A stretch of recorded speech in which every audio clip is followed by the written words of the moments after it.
notwithstanding their low gas emissions, of course, like the rest of Africa.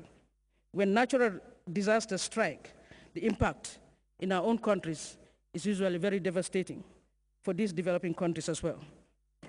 In unison, we must shoulder the responsibility of curbing such threats as one human race to ensure human survival. But the problem, as outlined in the statement delivered on behalf of President Jammeh, is always about the wrong priority, where bigger nations concentrate major spending on defense rather than social improvement programs. This only helps to deepen the poverty meter level and compromise the sanctity of the human being. The current mad rush to acquire lethal weapons, weapons of mass destruction inclusive, and the West's total disregard for the sanctity of human life outside of the West makes the dream of sustainable development an elusive one. As I'm talking to you every day, more than 98% of scientific research, where trillions of dollars are spent, is mainly on military and defense technology.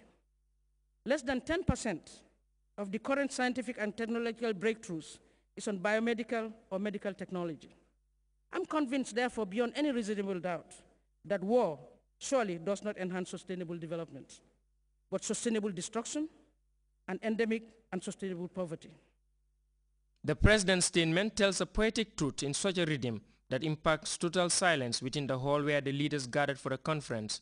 For us to achieve sustainable development globally, therefore, first there must be the political and moral will on the side of all world leaders to abandon the path of warmongering and tread the path of global peace and justice, so that instead of military uniforms that make soldiers invisible to the enemy, on which millions of dollars have been wasted on research, we will have clothing that will make human beings invisible to malaria-carrying mosquitoes, as we all know that malaria is indeed the #1 killer disease in most parts of the developing world. Instead of super bombs, mothers and fathers of all bombs, we want smart and antiviral vaccines. The mothers and fathers of all vaccines, of course, that would make humans resistant or immune to diseases like asthma, cancer, Parkinson's, TB, AIDS, diabetes, etc. Instead of all-terrain deadly military tanks, we want super smart all-terrain agricultural tractors, planters, weeders and seeders, and combine harvesters. The Vice President concluded by calling for a youth-led action against exploitation, which is the hallmark of the type of pressure we are faced with, making the march towards a green economy rather difficult. Leaders have by now agreed a text regarded by activists as far too weak to be an effective result or tool to be able to put society on a more sustainable path. Has the Gambian experience been reflected in this text? Yes, it has been reflected in the text because we believe in the sovereignty. We believe in what we are doing. We do it bottom up. This is what we have at home. These are our policies that are in place. We implement them. But if it comes to the multilateral system, you see that is where the complexity comes in. When it comes to the multilateral system, all of them are in, but with weak language that you have noticed. The language is very weak, of course. So our issues are embedded in those texts with the weak language, but we'll have to do further work. We are not accepting, I didn't want to say that. We are not accepting all those that are in the text, of course. We need to refine it and work on it very, very seriously. So, and especially now the green economy, of course, that is the one that has caused a lot of controversy due to the fact that many people do not understand it. What is it? But we agreed with it as developing countries as a theme, and that is where the first thing is coming from.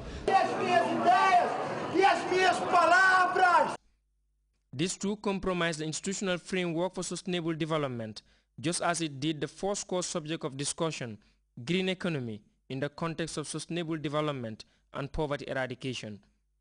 This agreement and controversy now looms large also outside the summit hall, cordoned off by UN security personnel to keep away environmentalists who struggle to highlight the plight of the communities they represent.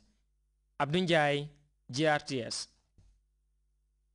Tourism ministers from ECOWAS member countries are meeting in Banjul for the first time to identify factors hindering the development of the sector in the sub-region. As Romani reports on the program declared open by the Minister of Basic and Secondary Education on behalf of President Jammeh.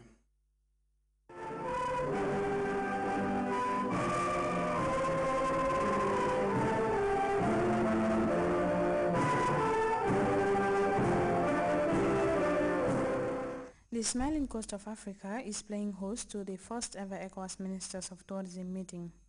Born out of an initiative to foster cooperation and partnership between member countries, the meeting will serve as a platform where ministers responsible for the tourism industry will pave the way for the amalgamation of resources to collectively develop the sector in the sub-region.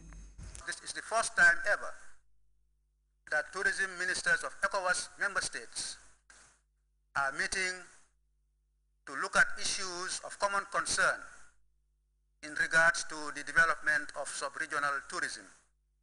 The Gambia has been involved in the tourism business for over 4 decades, and over the years the industry has evolved progressively to become an important factor in development and a strategic pillar of the economy. This, Minister Job Njai believes, is largely based on the support and interventions of President Jammeh, who has over the years been the bedrock of all tourism-friendly policies and initiatives. Fatumas Job Njai said tourism cannot be promoted without peace and security. This is due mainly to the myriad of appropriate policies and strategies that have been designed and implemented in critical areas of product development, destination marketing, quality control, and human resource development. Above all, the glorious peace and tranquility that exist in the Smiling Coast continues to contribute in no small way to the gains that have been registered over the years. And of course, thanks to the support that we continue to enjoy from our dear leader, His Excellency Sheikh Professor Dr. Alhaji Yahya AJJ Jammeh, by creating the enabling environment for the optimum development of tourism. Ahmed Hamid is the ECOWAS Commissioner for Trade, Customs, Industry, Mines, Free Movement and Tourism, and he believes that sustainable tourism can only be achieved if member countries amalgamate resources and exploit the full tourism potential the region has to offer. He lamented on some of the major problems that serves as a barrier to effective tourism development, of which cumbersome policies and laws are dominant. Ahmed Hamid commended the Gambian leader, a man he says has over the years proven without doubt his commitment and dedication to developing not only his country but the sub-region as a whole.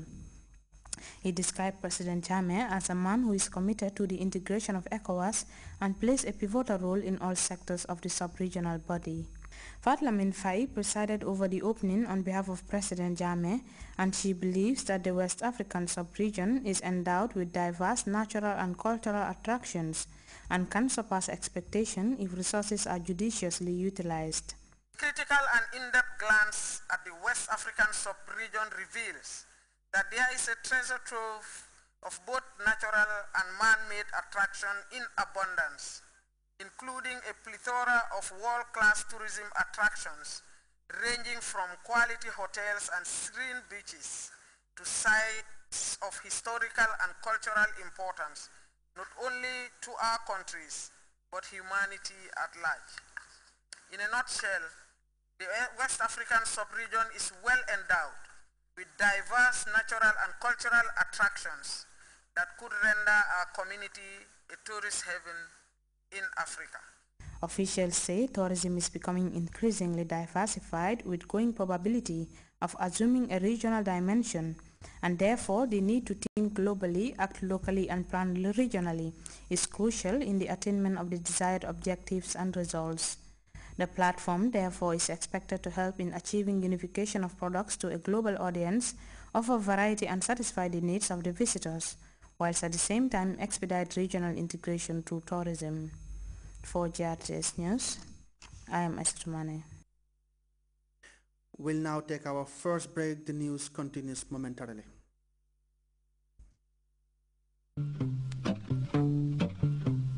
What's your AfriCell number? 773. What's your mobile number? 735. What's your AfriCell number? 746. What's your number? My number is 215. 2? You mean 72? No, it's 2, and I am AfriCell 2. AfriCell 2? Hey, hey. Yes, 2 is AfriCell 2. Hey, hey. AfriCell introduces the new AfriCell series, the number 2. Welcoming the number 2 to the AfriCell family. From now on, the AfriCell lines will not only start with the number 7,